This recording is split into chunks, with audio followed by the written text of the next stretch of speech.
Welcome in, everyone. I'm Kathy Mock, and on behalf of the Board of Education and the Falcon Media team, we are excited to have with us Coach Steve Ward, and we're going to talk sports today. So, question one. Okay. So, coming off the historic Division I state championship, what challenges and opportunities does that pose for the upcoming season? No pressure. No pressure at all. Some of the challenges is replacing our senior leadership that we had. We had amazing seniors with Maddie Butis, Laura Lannerman, Ashley McLean, and McKenna Hogan behind the plate at catcher. What a strong presence she was. And of course, Caitlin Mitchell at second base. And 3 of those kids are playing in college right now. So their dedication and leadership for the 4 years that they were with us really shined through in that last year. And it's really hard to replace seniors that have that much experience. But, you know, that's on the flip side, that's the challenge. And other kids now have an opportunity. And they're really working hard at practice to maximize their potential, to make it into the team's potential. And that's what we tell them is maximize your own ability for the team's gain. And they've been doing that, and we're really excited for scrimmages coming up. So, you know, while again, it's hard to replace the seniors, that's the nature of high school sports. And now new kids get an opportunity to expand on their leadership role. And boy, we've done that very well so far in practices. And I'm excited to see it translate into scrimmages and into games. Okay. Another question for you. So share your thoughts on the impact community support, past and present. And does that add some extra pressure? No, in all honesty, pressure is, you know, there's a saying that pressure is privilege.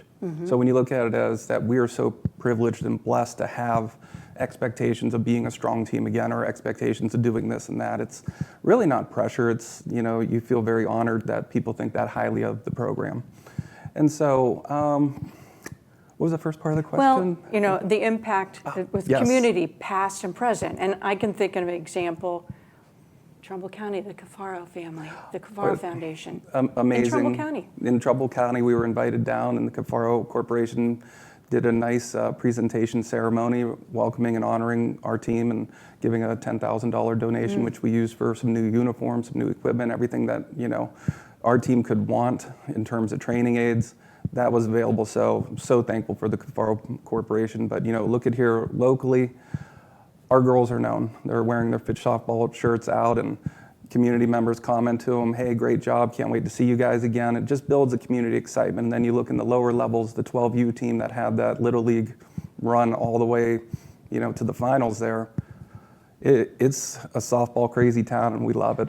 And the community is behind us every step of the way, and they show up in big crowds for us, and it truly makes us feel very honored and blessed.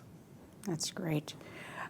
So, how do you plan to motivate the team after being to the mountaintop?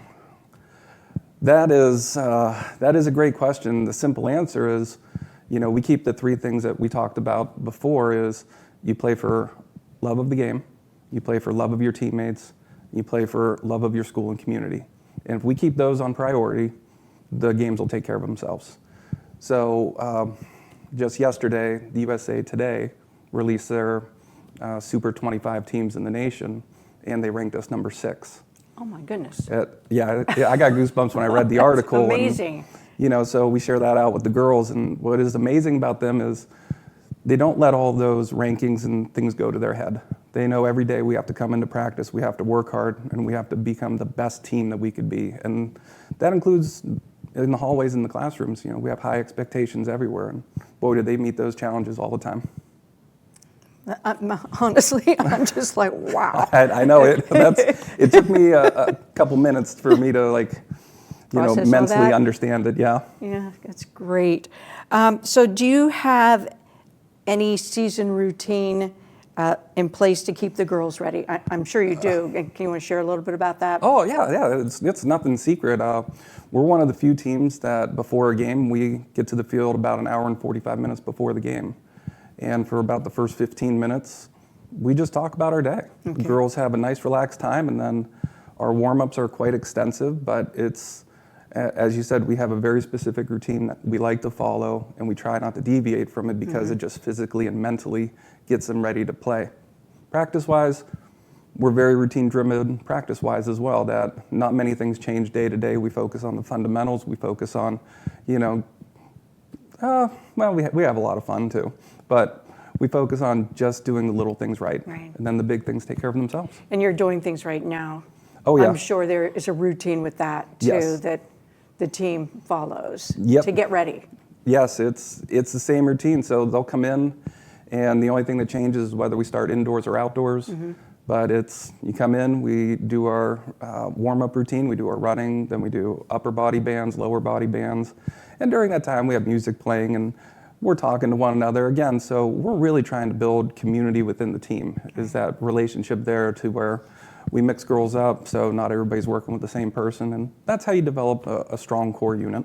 Right. You need that bond. Oh, it is so key in any sport, because if you're not having the best day, your teammates will pick you up. Instead of like, oh, I feel I'm alone, I can't talk to anybody, you know that you have everybody on the team that you've been talking to for the past couple months and, getting ready for it, so.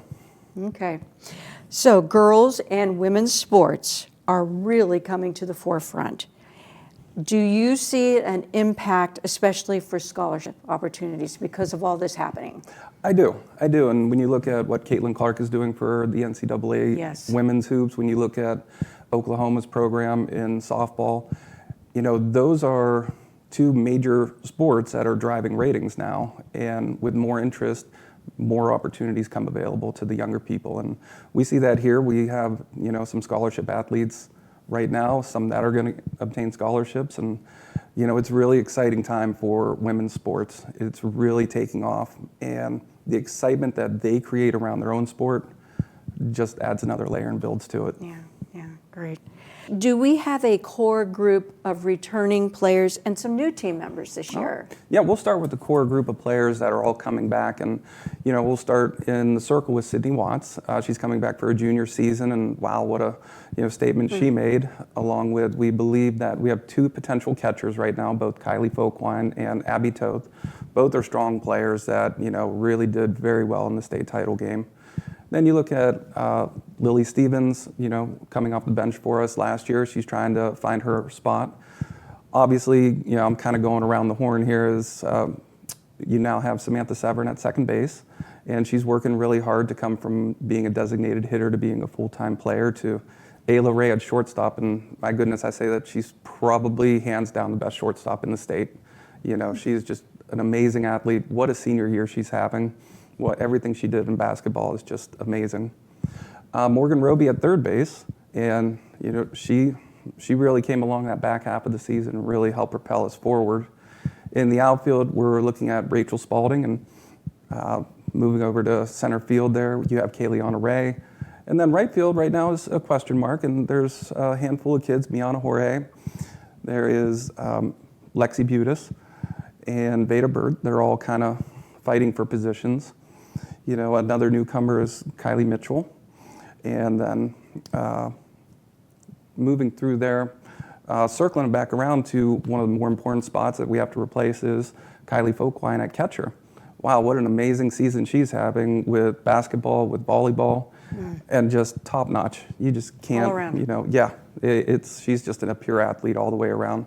So when we have, 7 kids, I believe, with state experience, and some more that got to sit on the bench, like Miley Somerville and Juliana Farmer, and when you go top to bottom in our list, we have a lot of great players that, had older kids or older sisters in the program, and it's just wonderful to see them come together. So we're very excited this season to, hopefully put our best foot forward, and we start scrimmages next week. That's amazing. Well, I know it'll be another phenomenal season. Yes. Oh, and one other person, because we have so many kids vying for it, is Vita Kelty. She came in this year, and it's her first year in the program, and we're excited for her. She's really been a tremendous senior leader for us to help complement Ayla's senior leadership. That's great. Well, thanks for sharing all that info. Oh, thank you. All right, so I'm going to give you the last word. Okay. Is there anything that you would like to add or say to our viewers about our upcoming season? We appreciate all the support you give Fitch softball in these players. They really are working hard to make the community proud, to make the school proud. And any support you could give, whether it is coming down to a game or, liking a comment on Facebook or something, just to show these girls support. I know they truly appreciate everything, and they're very thankful for all of the kind comments and all of the support. So we truly appreciate it. Falcon Nation, you're number one in my heart. We're going to be here for a long time, creating a lot of noise. So come along with us. Great comments. Well, thank you so much, Thank Coach you. Ward, for taking time out of your busy day. You've got that other job that you do Yeah, here yeah. at Fitch that you need to get back to. But thank you so much. We are so proud of you. We appreciate you and the job that you do to motivate the girls to go back to the mountaintop again. Oh, we hope so. All right, so this is Kathy Mock signing off on behalf of the Board of Education and the Falcon Media team, and we're going to end it up until the next time with always, Go Go Falcons. Falcons!